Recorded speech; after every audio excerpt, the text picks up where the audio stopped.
Please allow me to introduce our opening speaker for this afternoon.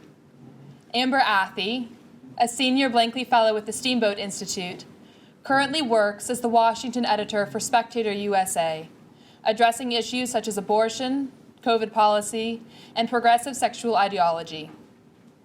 Her Unfit to Print podcast features weekly episodes that allow Athey to clarify and expand on current news. A proud Hoya, Athey graduated from Georgetown University in 2016. While at Georgetown, she held the chair of the Georgetown University College Republicans. She also wrote as a monthly contributor for the Woodsboro Times. After graduating, Athey functioned as investigative reporter for Campus Reform, and she appeared on Fox Business, NRA Today, EWTN Catholic Radio, and more. Athey accepted the position of media and breaking news reporter for the Daily Caller in 2017, later becoming the Daily Caller's White House correspondent in 2019. Athey has been cited by Fox News, CNN, The Washington Post, and The Atlantic, to name a few. Known for taking a fearlessly conservative stance on a variety of controversial issues, she is the perfect female role model for young college women. Please join me in extending a warm welcome to Amber Athey.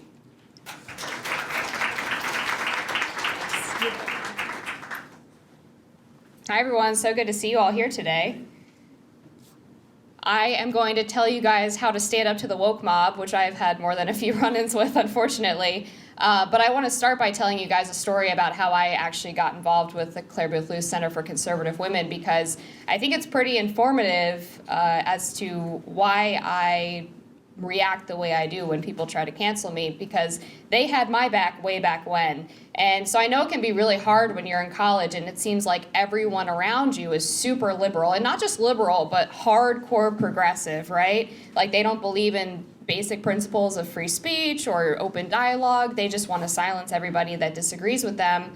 And they end up lobbying a lot of personal insults to you. You feel like you are really isolated, and that can be really difficult. So I understand, why a lot of people choose not to stand up when they're faced with this backlash, because I've been there and I know how hard it can be.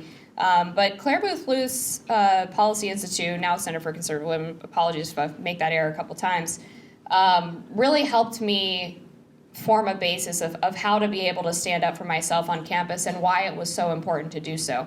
So back when I was chair of college Republicans at Georgetown, my junior year, my friend Mallory approached me and she said, "Hey, I'm affiliated with this group, CBL, and we really want to bring Dr. Christina Hoff Sommers to campus. And we think it'd be a great speech. She'll come talk about feminism and what's wrong with it, and we'll probably get a pretty good turnout." And she said, CBL is going to organize everything, so don't worry about it. So I was like, all right, great. That's one less thing on my plate that I have to deal with as chair. Please, Mallory, take the reins. We'll do this thing. And as soon as we put the event up on our Facebook page, the outrage started. I mean, it was probably the worst backlash that I've received in my entire time at Georgetown, and I received a lot of backlash. So these leftists on campus went absolutely nuts. They started contacting the administration, claiming that I was creating an unsafe environment for other students, and I had to meet with our student advisor to talk about how to ensure the speaker's safety and our safety during the event. We had to have plainclothes police officers there to make sure that people didn't interrupt the speech or try to harm anybody. And the social media backlash was probably the worst, because I would say for probably 2 weeks straight, we were just getting a nonstop barrage of personal insults, people calling us racist, sexist, homophobic. I was personally called a misogynist, which I guess makes me a self-hating woman, right? That's what they say about conservative women. They're like, oh, you're a traitor to your gender. It's such a weird argument, but that was what they said. And at first I was so annoyed. I was like, man, these people are awful. Let's just get this event over with. And a lot of people in our club were of the mindset, this is going to be our last big controversial speech, because it was so emotionally exhausting to have to constantly be battling these accusations. But we ended up going through with the speech, and CBL was there. They recorded the whole thing. They got amazing videos and photographs that are still all over the internet of these protesters standing in the back with signs that said anti-feminist and rape culture apologist and all these other ridiculous things about Dr. Hoff Sommers. And she was great too. She laughed about the whole thing. She thought it was hilarious. But the speech went off pretty much without a hitch, besides the silent protesters in the back and the safe space that took place next door. But afterwards, CBL actually posted the video of the speech on their YouTube channel, and apparently Georgetown didn't like it very much that their students looked absolutely ridiculous trying to protest this very inane, normal event that just was celebrating free speech and open dialogue. So Georgetown actually reached out to me, and they were furious. They said, "You did not get permission to post this video on YouTube, and this is a private university, and you need to take it down immediately or we will take action." And to be totally honest with you guys, I was freaking terrified. I thought, I'm gonna get in trouble with the administration, I'm gonna get kicked off campus, I'm not gonna be able to graduate, I'm done, like this is it. Well, luckily, we forwarded the email to CBL, and they responded and they said, "Don't worry, we're gonna take care of it." Sure enough, they sent an email back to the university, and they said, "Well, would you like to talk to our lawyer about this? Because we'd be happy to talk to them about how you are restricting our free speech at a public event that the public was actually invited to, and anyone could have come and recorded just the same way we did." And Georgetown immediately backed down. The student advisor emailed me back and said something along the lines of, "Well, I really wish you hadn't posted it, but it's fine, I guess." So, small victory, right? We were able to keep the video up. And I was stunned because here I was a day earlier thinking my college career was over, I'm never graduating, everything is awful. And just with a little bit of pushback, the university immediately caved. So CBL really gave me that sort of that foundation of just standing up for yourself, even the tiniest bit can make a huge, huge difference. And it's really important to have allies in that fight, because if one person standing up for themselves is powerful, then imagine multiple people, if not an entire group, right? So fast forward a couple of years and many cancellation attempts in between. We'll just go to the latest one. Back in the summer of last year, I started working for a radio station called WMAL, and it's a local conservative station here in DC. It's basically like the preeminent conservative talk radio station in DC. And I was hosting a show part-time 2 days a week called O'Connor and Company with two other amazing women and Larry O'Connor. And I was doing that for about 6 months, and the State of the Union rolled around. Now, I don't know if you guys remember this. You all seem like pretty well-dressed ladies, but Kamala Harris was wearing probably like the most atrocious skirt suit that I've ever seen. For those of you who didn't see it, it was this really dingy, like chocolate brown skirt suit, and she was literally blending in with the chair behind her. It was not a very flattering look. So, me being the fashion critic that I am, not that I'm like on the cover of Vogue or anything, decided to just send out a funny tweet about her outfit. And I was at trivia with friends when all of this went down, and at the time, my first instinct was to say that she looked like a poop emoji. And my friends advised me that that was probably not a good idea. So we actually pared the tweet down. And the joke that I ended up going with was, Kamala Harris looks like a UPS employee. What can Brown do for you? Nothing good, apparently. For those of you who aren't familiar, the old UPS slogan until I think the late 2000s was, "What can Brown do for you?" So it was a pretty obvious play on the UPS slogan, nothing too crazy.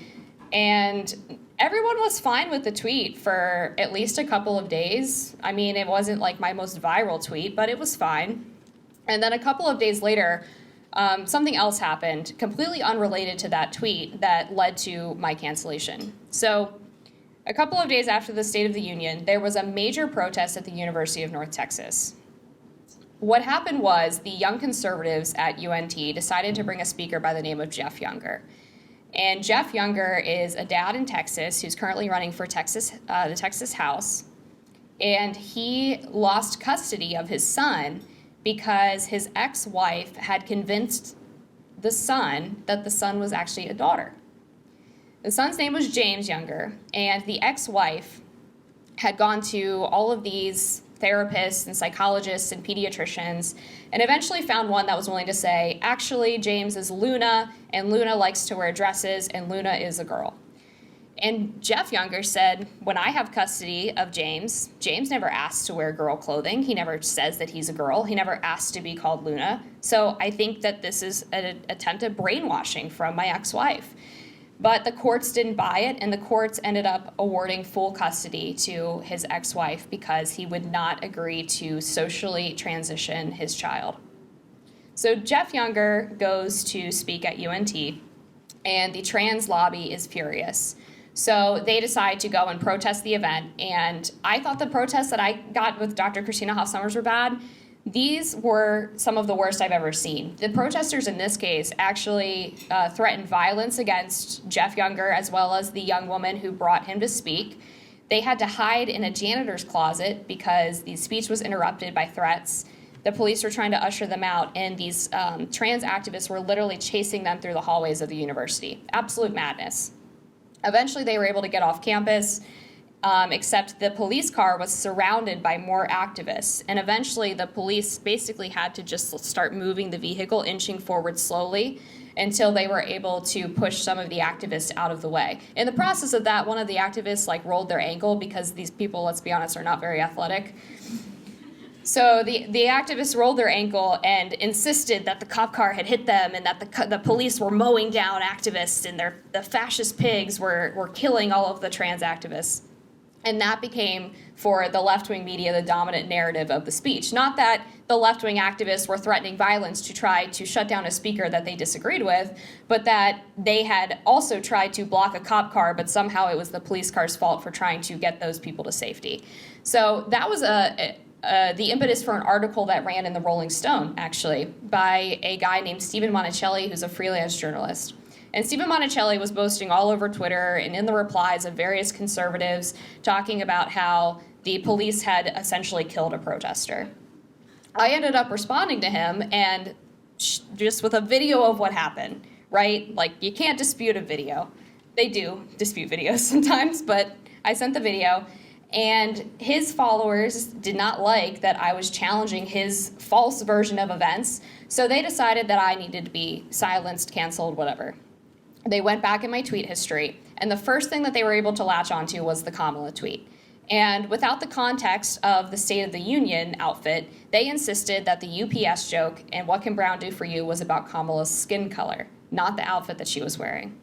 They started sending emails to my employers. They were trashing me on social media. Every trick in the book that the left has to try to shut you up. And I'm really grateful to work at the Spectator, which sees this kind of stuff and laughs. And we actually trolled them a little bit on Twitter because one of the individuals who had emailed them claimed to be a subscriber and said they were canceling their subscription because I'm an awful racist. And we searched through our entire subscriber database and found out that they were not actually a subscriber and were using a fake email. And so we just blasted them on social media and we're like, look at these idiots who think they can, shut down our reporters because they claim to be a subscriber, and they're just total liars. Because ultimately, the people who are trying to go to woke corporations or go to conservative outlets and claim to be making a big splash when they are boycotting these institutions usually don't actually traffic them at all. And that was the case with the radio station. A bunch of random trans activists were emailing the corporate headquarters for WMAL, and they're owned by a company called Cumulus Media, and insisting that they were going to stop listening to the radio station that they didn't listen to in the first place because, again, I was an awful racist. And unfortunately, when you have conservative media that is owned by these large corporations that don't understand why we say the things that we say, why we believe the things that we believe, and don't also believe them, they're really quick to give into the mob. So a week after they started sending these emails, I received a phone call from corporate. It was a woman from Human Resources and a guy from the local executive board of the radio company. And they told me that I was going to be terminated effective immediately because I had violated the social media policy with my racist tweet about Kamala Harris. And I tried to challenge them. I asked them, do you realize that this was about Kamala Harris's outfit? It wasn't about her skin color. And it sounded like they were reading from an HR script. They didn't give me a chance to defend myself, really. They just said, sorry, you're not getting anything from us. That's it. You're out. And, don't let the door hit you on the way out. And at first I was really upset because I really loved doing the radio show. I loved my co-host. I really liked the opportunity to speak directly to people in the DC area. And so it was really sad to lose that. But over the next month, as we tried various tactics of trying to get me back on the air, from other hosts at the station trying to appeal directly to corporate, I believe there were emails sent to the CEO, there were meetings with the local executives, and nothing seemed to be working. They weren't budging. And ultimately, I thought back to the various times that people had tried to cancel me and what worked and what didn't work. And I remembered CBL standing up and refusing to be kowtowed. I remembered a previous cancellation attempt where I had apologized, and it only seemed to infuriate the mob even more. So I decided that I was going to go public with what happened to me. I was going to be unapologetic, and I was going to put these people on blast. So a month after I was fired, I launched an all-out assault. I contacted everybody I knew in the news media that I was going to have an article coming out in the Spectator about why I was no longer with WMAL. I published the article, and it immediately took off. It was covered by the New York Post, Daily Mail, Daily Wire, Daily Caller, pretty much any right-of-center outlet you could think of, as well as CBS's Inside Edition. It went absolutely nuts because everybody could see how ridiculous their logic was and their reasoning for me being a racist and for me being fired. And after the article went bonkers, I ended up getting a bunch of media hits out of it. I was on Tucker Carlson. I was on, again, I mentioned CBS's Inside Edition. I did pretty much every right-of-center show you can think of. I think I did 60 interviews in the course of 6 days. So it was pretty exhausting, but it was really cool because I got all of this attention on my story. And every person who watched me on one of these media hits heard me tell them to go to cumulusmedia.com and email this email address and tell them exactly what you think about what happened. Because if the left is going to utilize this mob-like boycott-esque behavior, it's proven to be effective. Clearly the corporations listen to 3 or 4 emails that come in from the left. Why not show them how powerful conservatives can be when we feel that we've faced an injustice? And in the end, I suspect that Cumulus probably received about 30 to 40 times more emails about how wrong they were to fire me than they ever did about me being a so-called racist. And I think there's a good lesson in that because Cumulus Media is going to think twice and maybe 3 times the next time something like this comes up and they're thinking about firing somebody for saying something totally innocuous, right? They're going to remember back to the time when it ended up being more difficult to fire me than it would have been for them to just tell the woke mob to buzz off. A few lessons that I learned as well. I think it's important to just never apologize to the mob because the mob doesn't believe in apologies and they don't believe in forgiveness, right? When you apologize to the mob, what you're telling them is that their behavior was effective. You are incentivizing them to continue these harassment campaigns against other individuals because the apology says, I hear you, I agree, and I'm sorry. No, we're not sorry, are we? No.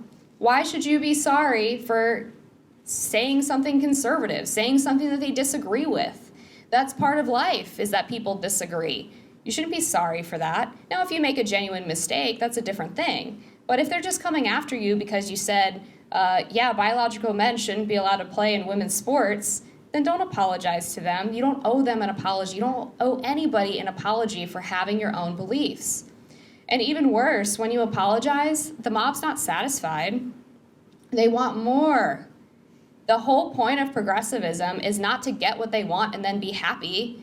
They get what they want, and then they want to go 10 steps further. So if you apologize and give in or stop talking or do whatever it is they want you to do by going after you, then you are, again, telling them, All right, now you can move on to the next one and you can go do the same thing to somebody else.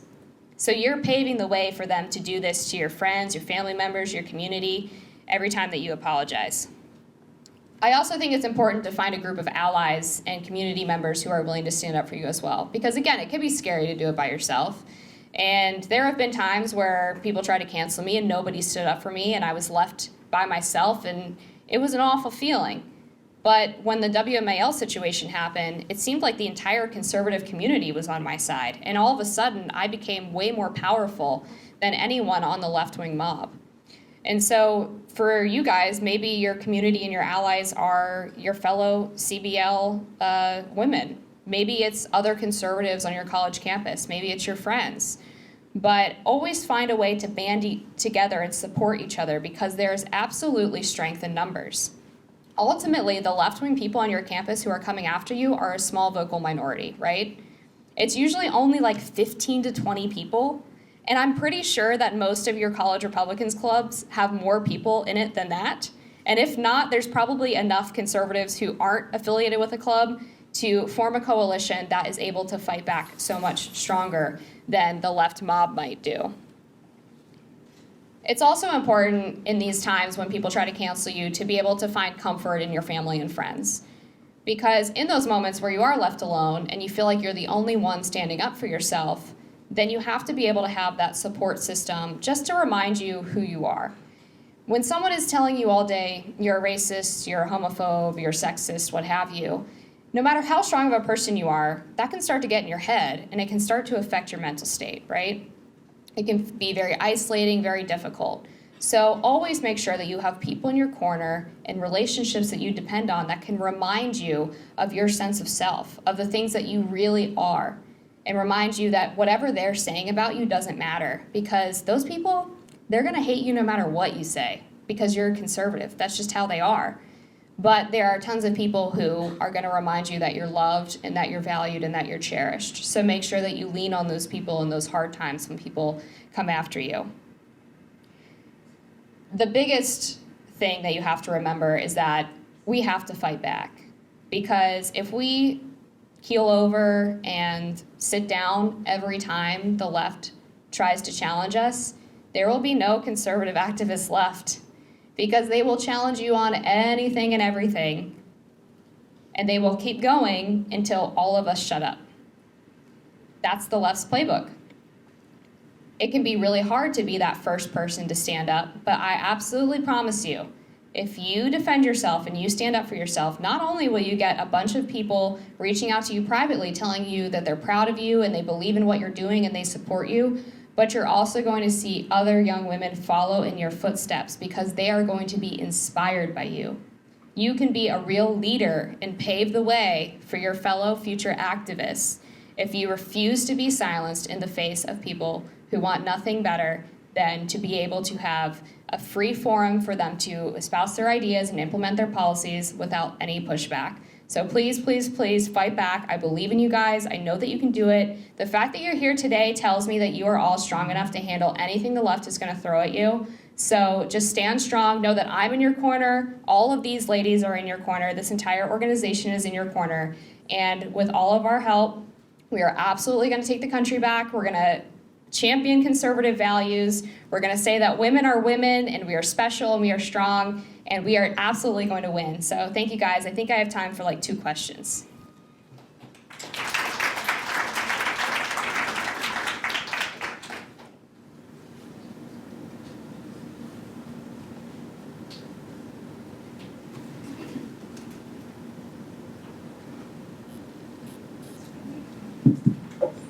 Hi.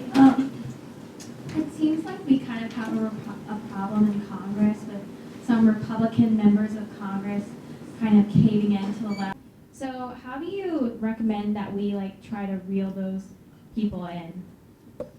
Yeah, well, part of it is definitely calling your congressperson because a lot of you guys are interns right now for congresspeople, and you know I was an intern at 1.2 for a representative from North Carolina, And they take constituent phone calls very seriously because a lot of the lesser known members don't receive that many phone calls. So they'll get 2 or 3 calls and they'll start freaking out like, oh my God, what are we gonna do? Like, it's a revolt in the office. So if you can rally your friends to call those people who are caving in, that can be really powerful.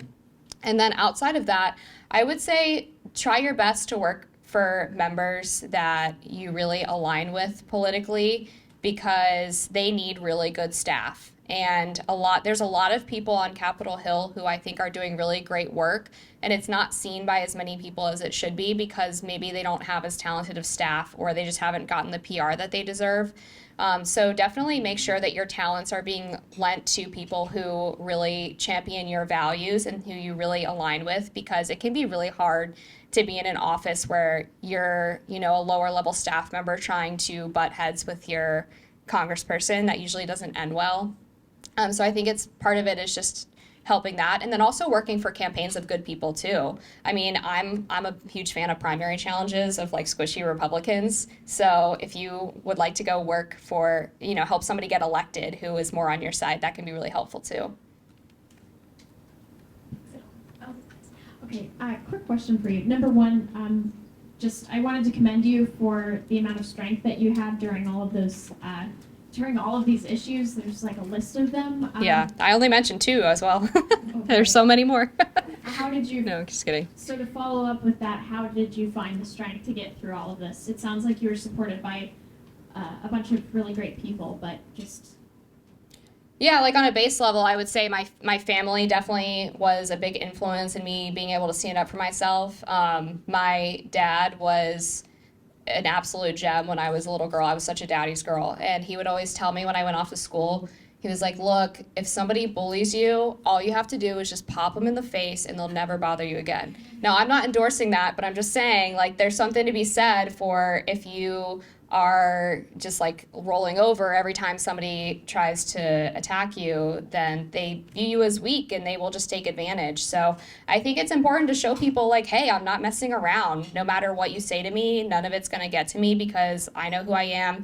And then the other part of that is developing a strong sense of self, like knowing who you are and feeling really confident in yourself and having that like high self-esteem, which I'm sure all of you do, because I can see like just from you guys being here, you're really confident in yourself and your beliefs. And so that can go a long way too, is just knowing that you are on the side of truth, on the side of being right. That can give you strength as well.